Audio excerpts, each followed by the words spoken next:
Hey everybody, and welcome back to another video. And today, to celebrate the 10th anniversary of Frozen, we're gonna be taking a look at the limited edition Anna and Elsa dolls.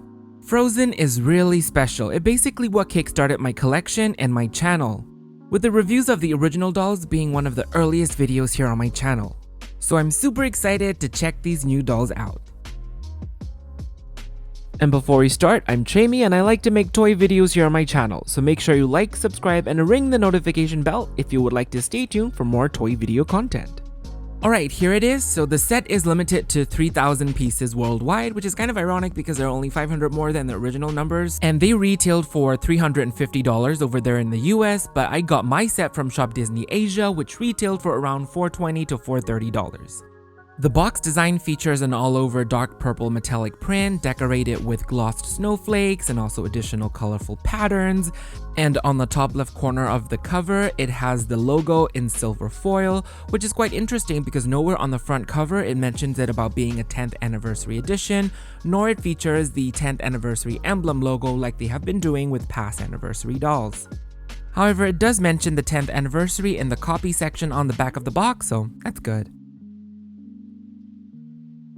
The top window panel also features the logo in silver foil. Then we open the magnetic doors to reveal the dolls. I was never much of a big fan of these door thingies, so I don't care for them much. But they are displayed beautifully in the box, and I love that the plastic sleeves still retain the foil snowflake patterns.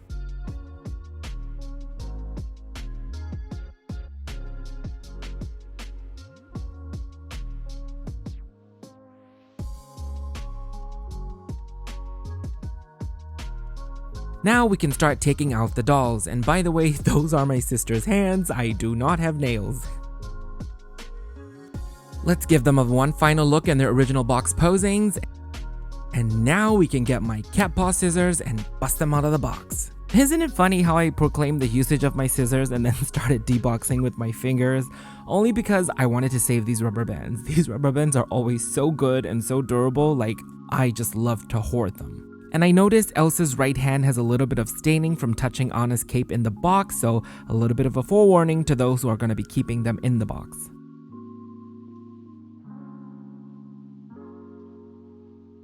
Now it's time for the cat paw scissors to come in.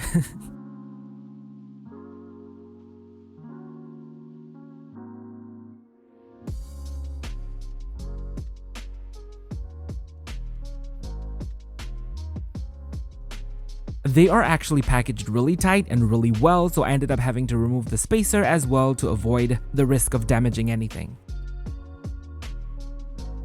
I wanted to capture the deboxing in detail so that I could give a full experience for those who are going to be keeping them in the box, and also for those who missed out on getting a set, unfortunately. Elsa was a little trickier to take out because she had two wires going on her waist and also underneath her arms across her chest.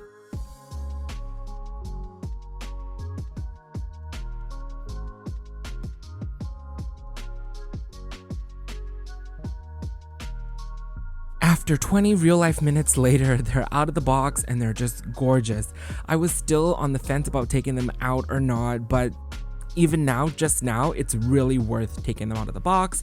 Elsa's cape just floods out, and their colors, everything, they just really complement each other really well. So this is a quick 360 look of them together, and then we'll go into their one-by-one details.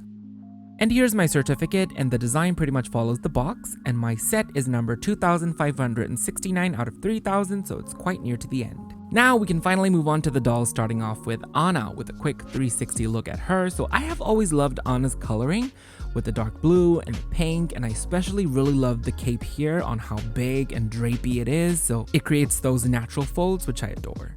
So Anna is featured in her updated Frozen 2 face sculpt with a straight-on stare with a subtle smirk. But she is still rocking her iconic pigtails, and the pigtails have been spruced up a little bit with a tiny braid weaving through them. The bangs and the ends of the braids are a little bit gelled. I really love her braids, and the intricate detail of adding that little tiny braid in was also a nice touch.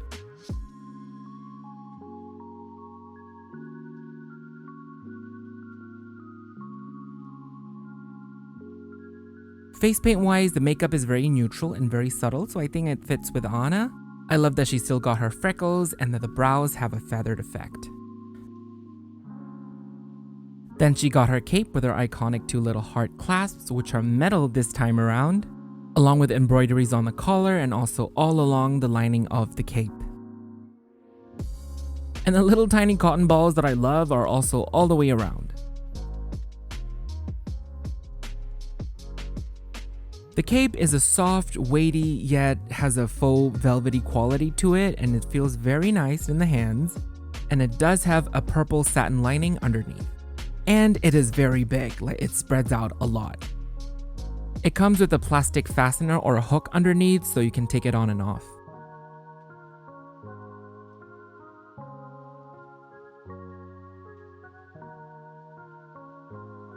And this is what the cape looks like once you spread it out, so it's almost a complete half circle. It has weight and it flows very naturally, and I love that. Underneath, her shirt collar actually has a black embroidery around them, as well as her signature pattern embroidered on her vest.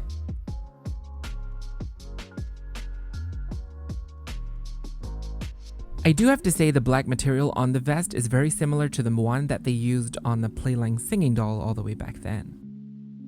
But the vest and the shirt are 2 separate pieces that attaches with Velcro on the back. Though the embroidery on the shirt actually only goes far enough to be covered by the vest.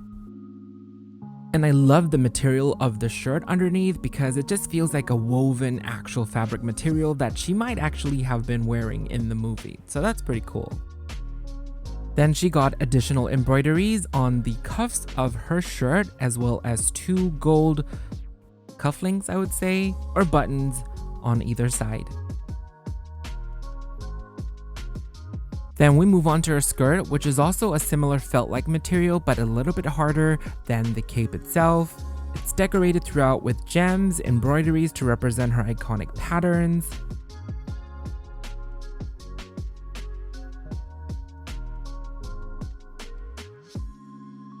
And it also got really defined pleats that I absolutely adore.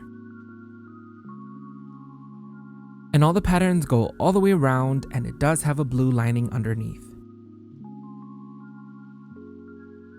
And sadly, gone are the days of actual petticoats underneath, but instead she now has stuffing to keep the dress poofed out.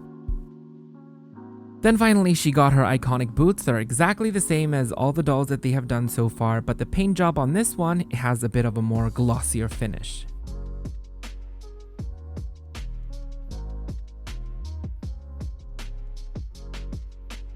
And the really cool thing is she got the double jointed knees that they debuted with live action Ariel, so that's pretty nice.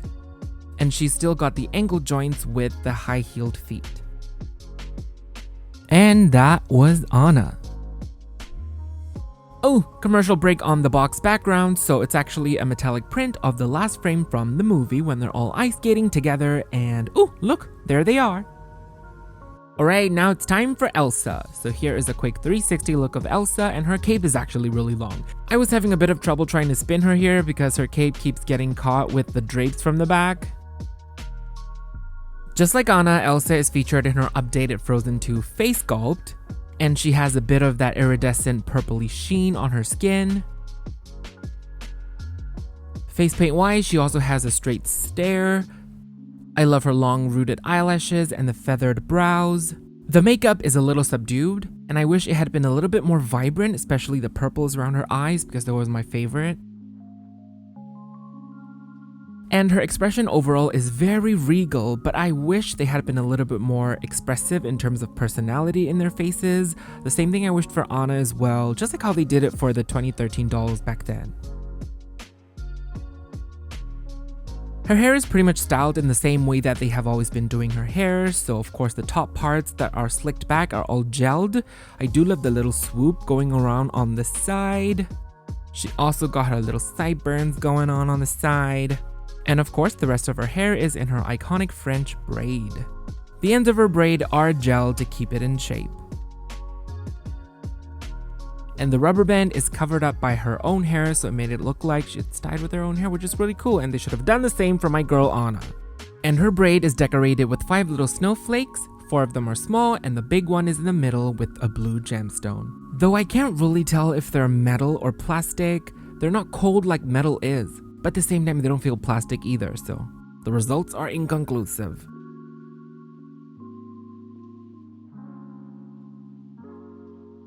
Moving on to her outfits, of course her cape is attached to her bodice like always. The neckline features a row of gems, and her sleeves feature embroidered patterns along with more jewels.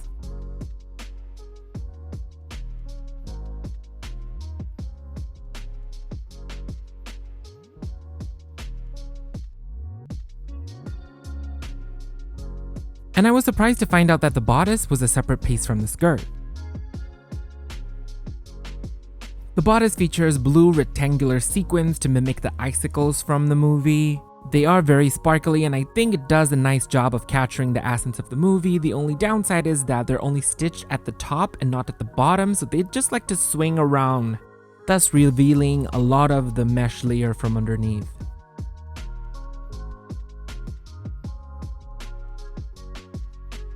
Before we get to the cape, I just want to show you how the mermaid skirt flares out. It does ombre into a dark purplish color near the end.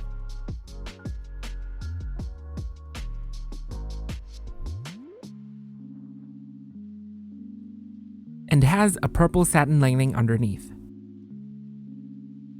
When it was revealed, I wasn't really feeling the mermaid skirt, but now seeing it in person, it's actually very nice, though especially the way it flares out at the end. And since it has a train, and I'm all for trains on dresses. Now it's time for the cape. So the cape is obviously the most gorgeous part of Elsa, I think, always, even in the movie. It's very long, it does leave a nice trail on the back, it also spreads out to the sides, and it also comes to like a little pointy bit at the end, so it's very movie accurate. The patterns and the snowflakes are all embroidered with metallic thread, and it has all these jewels sprinkled out.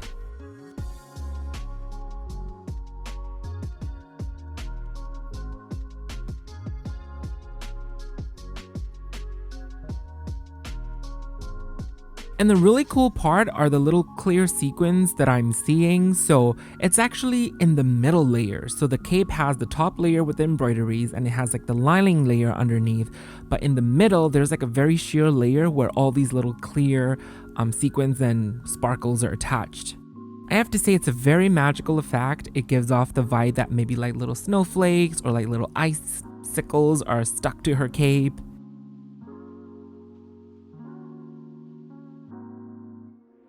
But I also noticed the Velcro don't really want to close at the back. It's like actually quite tight. She's not really fitting in. And for the sake of this review, here is Elsa with her top off. And then finally, her iconic shoes. The shoes are executed beautifully. They're translucent, they're see-through, and they have this iridescent glossy paint all over it, so it gives off like so many different colors under different lighting, and it's just really beautiful. Like, I think Cinderella would be jealous right now over these shoes.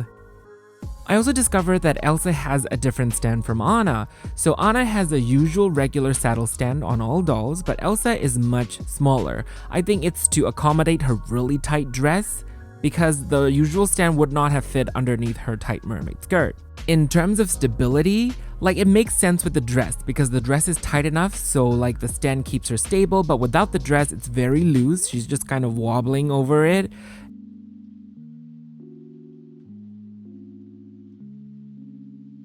And oh, my point made, there she fell. But I actually really love this approach because for the live action Cruella doll, she also had a mermaid skirt, couldn't fit the stand, so they actually gave her a waist stand. So this is so much better than actually seeing like that waist clasp over the dress. And before we wrap up, here's a bit of a nostalgia fest with the original dolls and the newer dolls together. I also got the 10th anniversary commemorative key. This is my first key that I actually got in a box, which is really cool. I usually don't feel this overly nostalgic over anniversaries, but Frozen hits differently because it was around the time when I had just started collecting. Before these original dolls, I think I only gotten like the limited edition Ariel. That was my first limited edition doll, and then Frozen came. Like all the memories came flooding back, seeing the promotional materials when I passed by the mall, actually going to see the opening night with my family. It's just, I feel really old. And for the past 10 years, I never opened the original dolls. I wanted to so many times, but I always resisted the urge. So it was also like a very good feeling to finally open and debox like a version of them.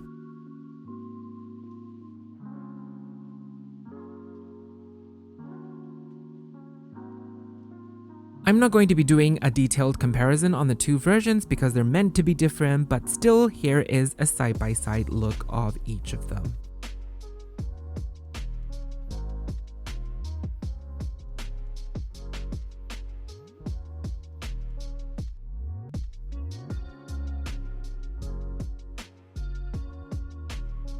And besides, Carl from They Call Me Obsessed has already done a marvelous video on that. So for my overall thoughts on this set is that it's an excellent set. It's such a great way to celebrate the 10th anniversary of Frozen. And I think they also picked a good moment. A lot of people mentioned Anna's lack of hat and her gloves. So I do think this one is based off of the final scene when Elsa brings back Summer. Also because Anna don't have her white streak in her hair that she used to as well. In terms of execution and quality, I do think for $2, $350, it's a very great, decent price point. And the quality is also great. I mean, of course, it's still not a perfect set. There are still points that could be improved. But I think for the price point and for the celebration behind it, I would say it's a pretty worthy set. Now for the deboxing part, do I encourage people to debox? I mean, if you don't want to, if you are always been an inbox collector, don't do it. They're very elegantly and beautifully displayed in the box. But if you're like a deboxer or if you're on the fence about it, I would say go for it, because most of the time a lot of these details can only be enjoyed when they're out of the box, especially for Elsa in this case when most of the details are on her cape and her cape is in the back of the box. I was also a bit on the fence about deboxing this set, but then again, I was like, hey, I never opened the originals and life is short and none of these dolls are coming with us when we leave it, so might as well do what I want to do while I'm here. So I took them out and it was great. Alright, so that is it for my review on the 10th anniversary Frozen Anna and Elsa collector doll set, so I really hope you guys enjoyed it. Let me know your thoughts in the comments down below. What do you think of the set? Did you get the set? Tell me all about it. You can also check me out on Instagram at Chaymie Creates for my toy photography. I have posted a very special 10th anniversary post of Frozen using these dolls, so check me out over there. Once again, thank you so much for watching until the very end, and I will see you all soon in my next video. Bye!